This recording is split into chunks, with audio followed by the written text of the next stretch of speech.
growing up, I didn't really give a whole lot of thought into the various iconography used by the Battletech factions. But as I got older and got interested in history as well as politics, I started asking, is the Lyran Commonwealth secretly communist? And of course, this is the logo I'm talking about right here, the mailed fist of Steiner. It's a closed fist, and this particular imagery is commonly used by communists. So here's one such example from World War II. This is a guerrilla fighter in Yugoslavia.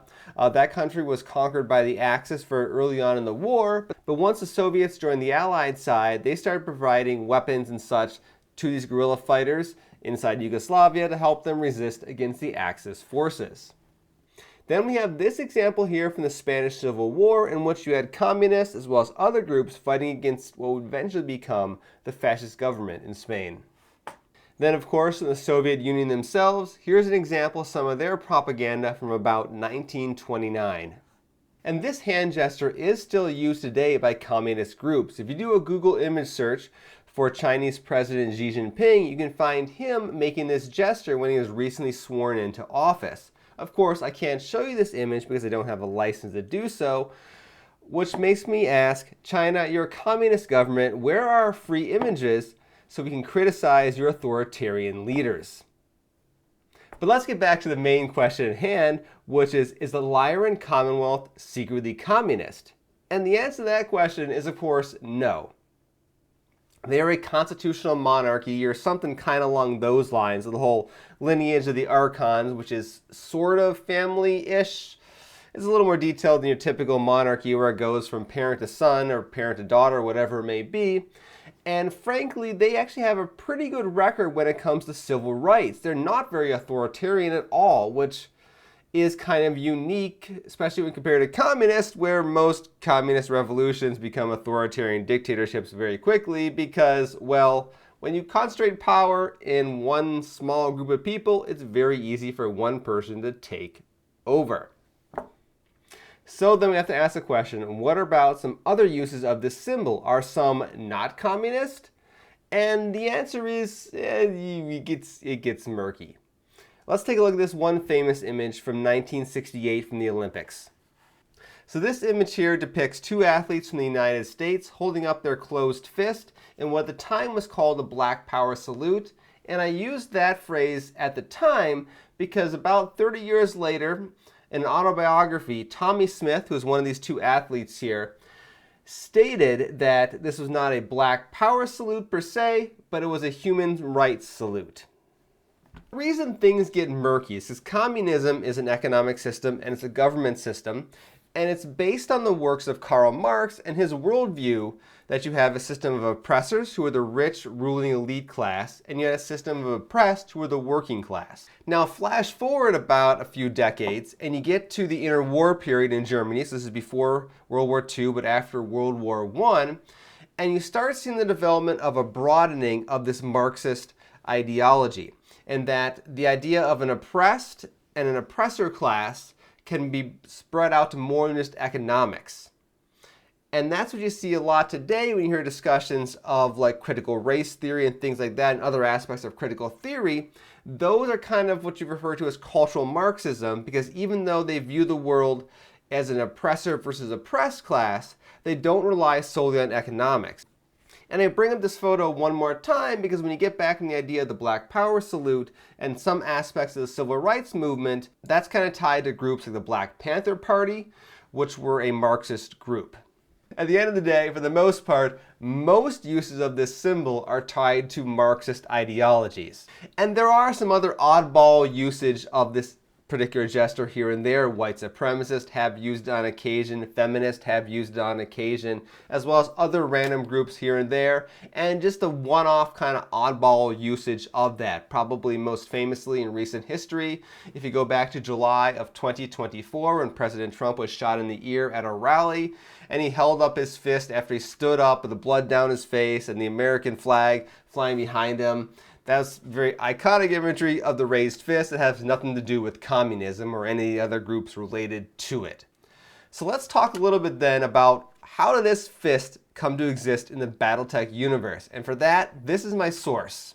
So I'm using this book right here, the Classic Battletech Handbook on House Steiner. It was released approximately like mid-2000s, back in the WizKids and Fan Pro era of the game. And to understand how the fist became associated with House Steiner, we got to look a little bit at the history of the Lyran Commonwealth. So originally, it was the alliance between 3 different states. And those were the Tamar Pact, the Protectorate of Donegal, and the Federation of Skye. And the initial government of these 3 states was a council of 9 archons. Long story short, this initial government failed horribly. One of the 9 archons seized power from the other 8 with an assortment of political machinations against them, and this began the lineage of the sole archon rule of the Lyran Commonwealth. Now, if you go down a few rulers, you get to the first member who has a name of Steiner. And here's a paragraph from page 18 talking about the reign of Catherine Marsden Steiner. This new formation was one of the many reforms the new Archon would pass down before the peaceful end of her reign in 2447. Before she stepped down, yielding the Archonship to her son, Alistair Marsden Steiner, Catherine would also create the Commonwealth Scout Corps to explore the vast expanses of the Commonwealth territory and reform the Lyran military, effectively creating the earliest recognizable version of the Lyran Commonwealth Armed Forces, complete with the Steiner Fist battle standard that would eventually replace the 3-stringed lyre as the Commonwealth's emblem of state. While we see here the first account of the fist being used and associated with the Lyran Commonwealth, House Steiner, all that kind of stuff, this particular area of the book does not talk about what does it mean or why it was chosen or anything like that. Now, I do want to address one other theory that floats around the internet as to why this particular imagery is associated with the Lyran Commonwealth, and it's that the original 3 states that the Commonwealth was formed out of were both very powerful economic systems and economic groups, not so much military groups, and that they had a history of operating as trade unions. And if you do look in the history of the raised fist or the clenched fist, this is imagery that is sometimes associated with the union movement and the pro-worker movement, kind of more or less prior to the era of communism.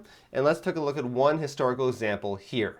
And here from 1917 is one such example of kind of a union imagery of the idea that collectively they're raising their fist as one strong symbol. Now, when it comes to the Lyran Commonwealth, though, in this particular book that I have here about House Steiner, this particular theory is not mentioned at all. It is possible that in the 20 years or so that this particular book was written, maybe that part of the lore has been fleshed out more and is hidden somewhere in another book or another novel. Who knows where it could be? There's hundreds of stuff at this point that could have added on and provided this explanation.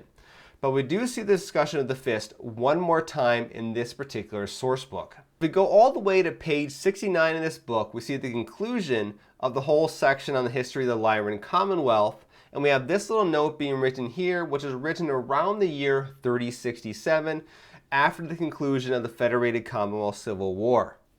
At the dawn of a new decade, the struggle of the past 4 has seen the fortunes of one of the Inner Sphere's mightiest nations rise and fall, transforming a realm deeply yet resulting in an older, wiser version of the original Commonwealth. The name has changed, but the Lyran identity has remained unbroken, united under the mighty fist of House Steiner, raised not in aggression, but signifying a strength that defies all measure. And there we go, we've got a nice in-world justification of what the fist means. And if you do look into the symbol's past, back to the early 20th century when approximately it probably came from, no one's apparently really entirely sure. Even though this symbol has been used primarily by communist and Marxist groups, it is supposed to be expressing the idea of strength, unity, resilience, things like that. Of course, this is Battletech. And this is House Steiner, so maybe it really just means that if you go to war with them, expect to be blasted in the face simultaneously by 4 atlases. Because that's what they do, and that would really, really suck. Alright, well anyway, I'm Jason, the creator of the Tabletop Battlefield. Thank you guys all for watching. If you like these things where I kind of dive a little bit into history of real-world politics and how that interacts with tabletop game universes, go ahead and subscribe and that like button. I've got a few more of these kind of fun topics lined up. So anyway, I'll see you guys all next time.